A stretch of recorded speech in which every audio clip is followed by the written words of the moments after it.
Aujourd'hui je reviens dans une petite vidéo qui va être assez rapide je pense pour vous parler du coronavirus. Voilà, je voulais vous en parler parce que ça fait un moment que ça dure et que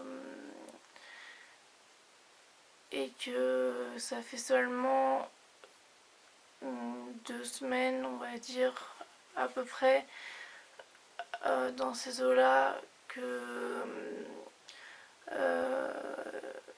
c'est parti vraiment loin, on va dire comme ça. Euh, que c'est parti, que les enfants vont plus à l'école, que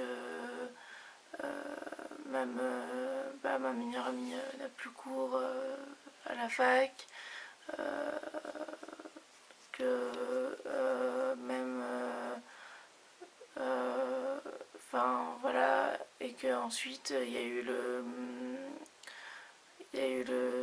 confinement.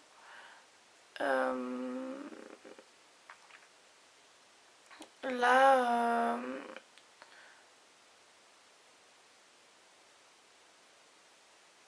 j'avoue que c'est quelque chose qui fait quand même un peu peur. Et, et je voudrais juste remercier tous ceux qui sont qui doivent sortir, qui sont médecins, qui sont dans le domaine du médical, qui sont caissiers aussi, parce qu'il ne faut pas les oublier, parce que sans eux, on, on, on serait un peu mal. Euh, Tous ceux qui font que on peut continuer quand même un peu à vivre malgré tout. Euh, j'ai une grosse pensée en particulier pour mon papa. Je suis vraiment super fière de lui parce que il est aide-soignant et il va travailler il travaille pas tous les jours, lui c'est un roulement et je vais pas évidemment pas vous dire son roulement sur internet parce que voilà après moi je suis toute seule la nuit donc voilà, mais très régulièrement la semaine il travaille, donc la nuit il travaille euh, et et en fait, je suis super fière de lui. De partout, il manque de masques, il manque de tests, il manque de, de, de protection en fait pour les, pour les soignants. Voilà, tout le monde manque de tout. Tout le monde manque de protection, de gants, de masques, de Charlotte, de même de morphine bientôt. J'ai entendu ça à la radio. Moi, je suis sous morphine et, j'ai entendu que il manquait de morphine, qu'ils allaient manquer de morphine. Et ça m'a fait vraiment bizarre de me dire que moi, je pouvais avoir bah, mes doses de morphine et que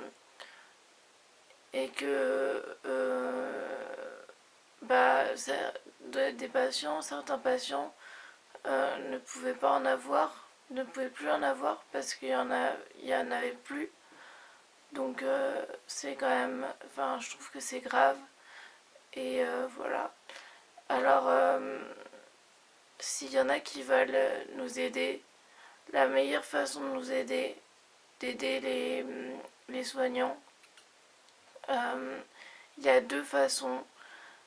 Soit si vous êtes un ancien soignant, que vous êtes reconverti en, je sais pas, que vous faites un nouveau métier et que vous êtes plus soignant, mais que vous étiez soignant, bah vous pouvez proposer votre aide, soit juste simplement, mais restez chez vous. C'est bordel, c'est pas compliqué, c'est quand même, franchement, c'est vraiment pas compliqué à comprendre.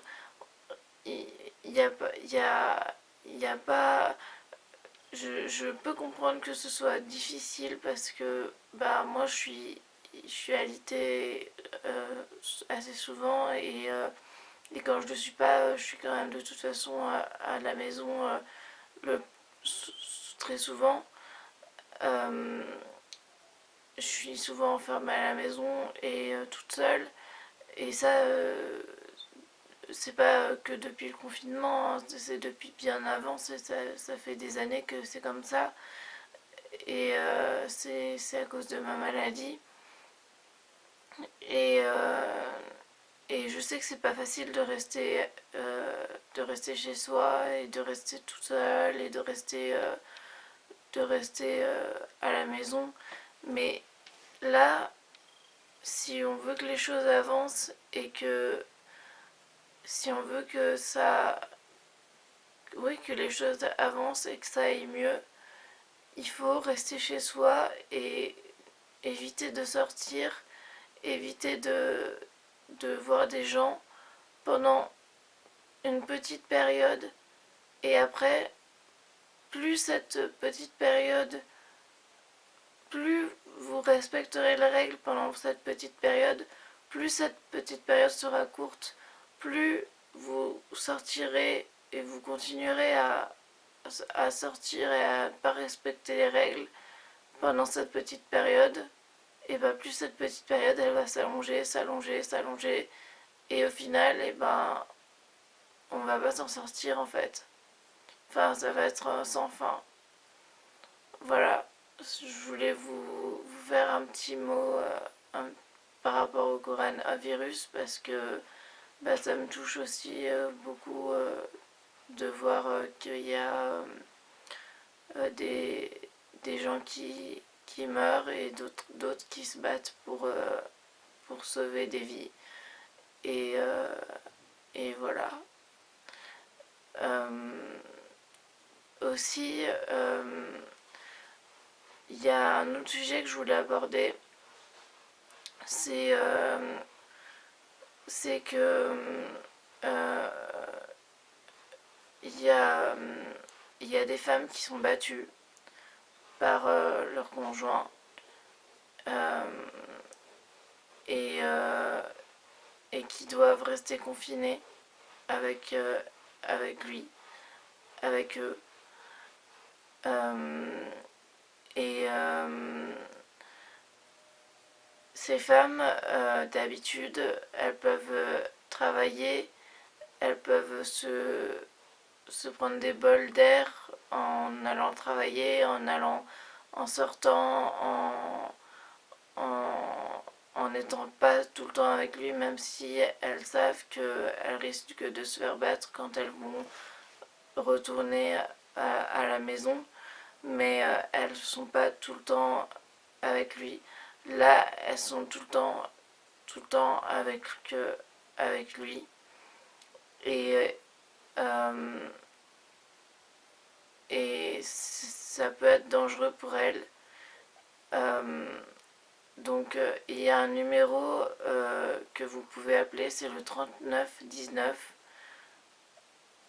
Si je dis pas de bêtises, si je dis une bêtise, je l'afficherai, mais il faut vraiment le faire pour pour votre sécurité, celle de vos enfants, si vous en avez. Et pour vous en sortir, ne restez pas comme ça, ne restez pas seul, ne restez pas enfermé. Vous avez le droit de fuir et de, et de vous en sortir, de demander de l'aide. Euh, Allez vous réfugier chez une voisine, chez un voisin, le temps que quelqu'un arrive pour vous aider. Mais ne restez pas comme ça. Faites quelque chose pour que vous puissiez sortir de cet enfer. Je sais que c'est plus facile à dire qu'à faire et que malheureusement des fois c'est... Je sais que les femmes auraient envie de le faire et qu'elles peuvent pas. Euh, mais si vous pouvez le faire, faites-le. Et si vous voyez une femme qui est battue, si vous savez qu'une femme est battue et que euh, elle est en danger, si vous sentez qu'une femme est en danger avec ses enfants ou qu'un enfant est en danger, vous pouvez appeler le 119. Là, ça, pour le coup, je suis sûre du numéro parce que j'ai déjà dû le faire. Ça, je vous raconterai peut-être ça dans une autre, dans une autre vidéo, dans une story time. Mais, mais c'est le 119. C'est un numéro pour. Sont des numéros qui sont gratuits. Euh, et ce sont des numéros qui, pour appeler à l'aide tout simplement. Voilà, et sinon évidemment le plus simple si vous êtes en danger immédiat c'est le 17. Voilà, si vraiment ça va pas, que vous faites battre tout de suite et que ça va pas, appeler le 17. Ou si vous entendez une femme se faire battre, appelez le 17. C'est encore plus simple. Euh, voilà. Mais il y a ces trois numéros, le 3919, que je vérifierai mais que je vous redirai au montage. Si je dis rien, c'est que c'est ça. Le 119, c'est pour les enfants. Mais s'il y a des enfants et des femmes, bah, vous pouvez quand même appeler. Et, euh, le 17. Voilà. Je vous dis à très bientôt. J'espère que de votre côté vous allez bien. Et surtout, surtout, surtout, restez chez vous. Bordel, restez chez vous.